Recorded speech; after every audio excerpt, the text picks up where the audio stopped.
দেখো বন্ধুরা, তো আজকে আমি একটা নতুন রেসিপি নিয়ে তোমাদের সামনে চলে এসেছি। তো আমি আজকে চিংড়ি মালাইকারি করব একটু অন্যভাবে। তো দেখো, প্রথমে চিংড়ি মাছ এটা ধুয়ে রেখেছি। তো ধোয়ার পরে একটু হলুদ আর একটু নুন দিয়ে মেখে রাখবো। এটাকে কি চিংড়ি বলে? চাপড়া চিংড়ি। আমি এই চিংড়িটাই ভালো খাই, গলদা চিংড়ি, বাগদা চিংড়ি থেকে। তো যাই হোক, তারপরে দেখো তেল দিলাম, এখানে এলাচ দারচিনি ফোড়ন দিলাম।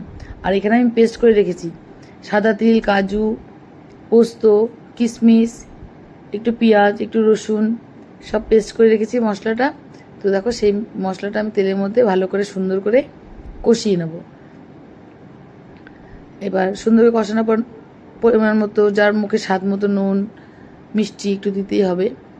তো সেটাতে ভালো করে সুন্দর করে মশলাটাকে ভালো করে কষাতে হবে, যেন কাঁচা কোনো গন্ধ না আসে।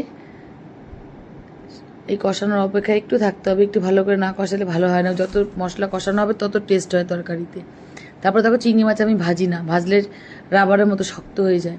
তো সেই চিংড়ি মাছটা দেখো এই মশলাটার মধ্যে একটু কষানোর পরে আমি দিয়ে দেবো, দিয়ে এটাকে আরও সুন্দর করে আরও কষিয়ে নেবো ভালো করে। তাহলে মাছটা ওই মশলা কষানোর মধ্যে মাছটাও সিদ্ধ হয়ে যাবে, আর চিংড়ি মাছের গন্ধটাও খুব সুন্দর লাগে। তারপরে ঢাকা দিয়ে দেবো। তো ঢাকা দেওয়ার কিছুক্ষণ পর আবার ভালো করে সুন্দর করে আবার একটু নাড়াচাড়া করবো। এবার আমি দেখো দুধ দিচ্ছি। এবার দুধ দিয়ে ভালো করে সুন্দর করে ভালো করে ফুটিয়ে নিতে হবে। দেখো কালারটা কত সুন্দর না? তারপর দেখো পরিমাণ মতো চিনি, একটু ঘি দেবে। আর নামানোর আগে তো অবশ্যই গরম মশলা দিতেই হবে।